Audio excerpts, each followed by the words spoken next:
Bismillahirrahmanirrahim. Allahun e falenderojmë, prej tij ndihmë dhe falje kërkojmë. Salavatet dhe selamet tona më të përzemërta Muhammed Mustafa sallallahu alaihi wasallam ja dërgojmë. Familjes së tij, shokëve të tij dhe të gjithë atyre të cilët ndjekin rrugën e tij deri në ditën e gjykimit. Jemi në muajin e madhreshëm të Ramazanit. Në këtë muaj fisnik, në këtë muaj të begative dhe mirësive të shumta, në këtë muaj të faljes dhe mëshirës së madhe të Allahut xhalla shanuhu. Në këtë muaj në të cilën hapën dyert e qiellit dhe pranohen lutjet. Ky muaj është një muaj i veçantë, të cilin Allahu xhalla shanuhu e ka veçuar për ummetin e Muhammedit alayhis salam. E ka veçuar me gjëra të shumta me të cilat nuk i ka veçuar ummetet e tjera. E prej këtyre gjërave me të cilat e ka veçuar ummetin e Muhammedit alayhis salam prej ummeteve të tjera në Ramazan, transmetohet nga Imam Ahmedi e ky nga Ebu Hurajra radiallahu anhu përcjell se pejgamberi alayhis salam ka thënë, ummetit tim në Ramazan ju janë dhënë 5 gjëra, të cilat nuk ju kanë dhënë ummeteve tjera përpara ummetit tim.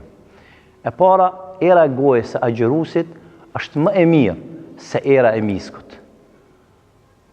Është muaji në të cilin Allahu i Madhreshëm i ka lejuar me lajket që të kërkojnë falje për besimtarët, për ata të cilët janë agjërueshëm.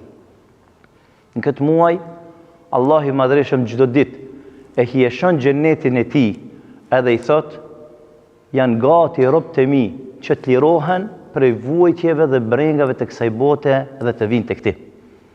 Në këtë muaj, prangosën djajt kriminal dhe nuk kanë mundësi që të veprojnë dhe ndikojnë të robët e sinqert, të njerëz të mirë, sikurse që ndikojnë jashtë muajit Ramazanit. Dhe në natën e fundit të Ramazanit, Allahu i Madhreshëm u afal mëkatet.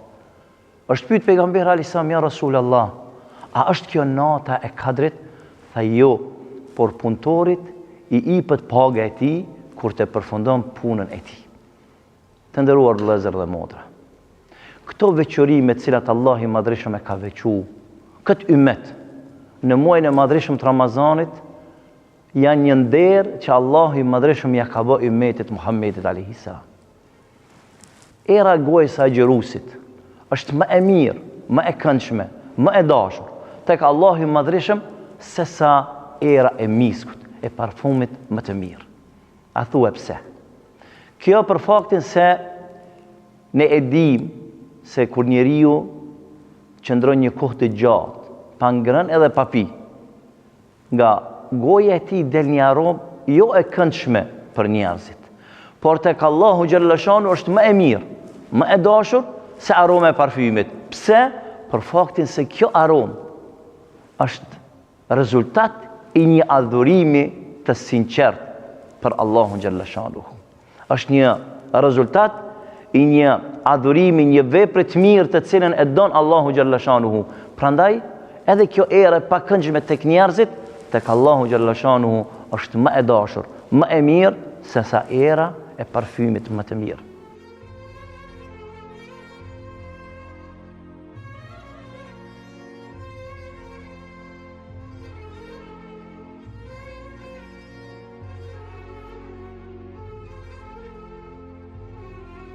Melaiket kërkojnë falje për agjëruesit. Kjo është e veçoria e dytë. Melaiket janë krijesat e Allahu xhalla shanuhu, të cilat Allahu xhalla shanuhu i ka përshkruar në Kur'an. La ya'sun Allah ma amarahum wa yaf'aluna ma yu'marun. Nuk kundërshtojnë Allahun xhalla shanuhu në asgjë me çka ai i urdhron ato dhe kryejnë çdo urdhër të Allahut me përpikmëri. Allahu i Madhreshëm për nder të agjërimit, për nder të këtij muaji të madhreshëm të Ramazanit, u ka leju me laikeve që të luten për agjëruesit.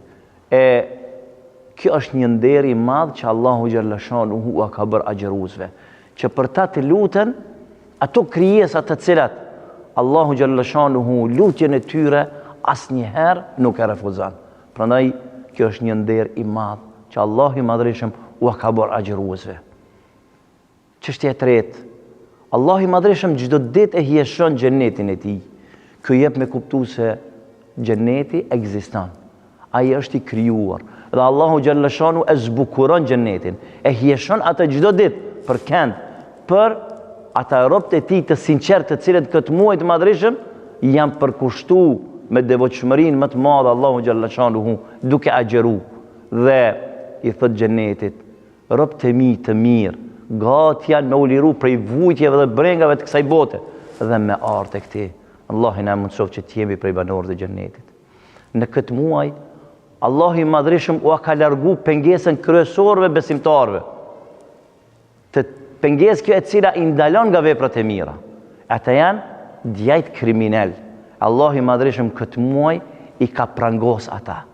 Dhe atyre nuk u mundson që të arrijnë dhe të ndikojnë tek besimtarët, ashtu sikurse që ndikojnë jashtë muajit të madhreshëm të Ramazanit. Një gjë të tillë secili nga ne çdo herë, çdo Ramazan e vërejmë dhe jemi dëshmitar të saj. Dhe përfundimisht Allah i madhreshëm u mundson që në fund të muajit të madhreshëm të Ramazanit gjithë atyre të cilët kanë agjeru t'u falë mëkatet. Është pyet pejgamberi alayhis salam pe shokëve të tij, pe sahabëve të nderuar, ja Rasulullah, a është kjo nota e Kadrit? Ka thonë pejgamberi alayhis salam, jo, por punëtorit i jepet punë paga në momentin kur e kryen punën e tij. Prandaj besimtari deri në fund të muajit të madhreshëm të Ramazanit, çdo ditë i falën mëkatet e tij, çdo ditë i pranohen lutjet e tij, mirë po në ditën e fundit të Ramazanit, Allahu i madhreshëm i pastron dhe i fal nga çdo mëkat robët e tij të sinqertë, të cilët në vazhdimsi kanë qenë gjatë muajit të madhreshëm të Ramazanit në adhurim të sinqert karshi Allahu Gjallashanu, me agjerim, me namaz, me lexim të Kur'anit, me përkushtim, me lutje, me sadaka, dhe Allahu i madhreshëm për nder të këtyre veprave të mira, gjithë atyre të cilët përfundojnë muajin e madhreshëm të Ramazanit, u afal në mënyrë që nesër kur do të dalin ditën e Bajramit, të jenë prej atyre që do të festojnë të gëzuar. E pejgamberi alayhis salam ka thënë, agjeruesi ka dy gëzime.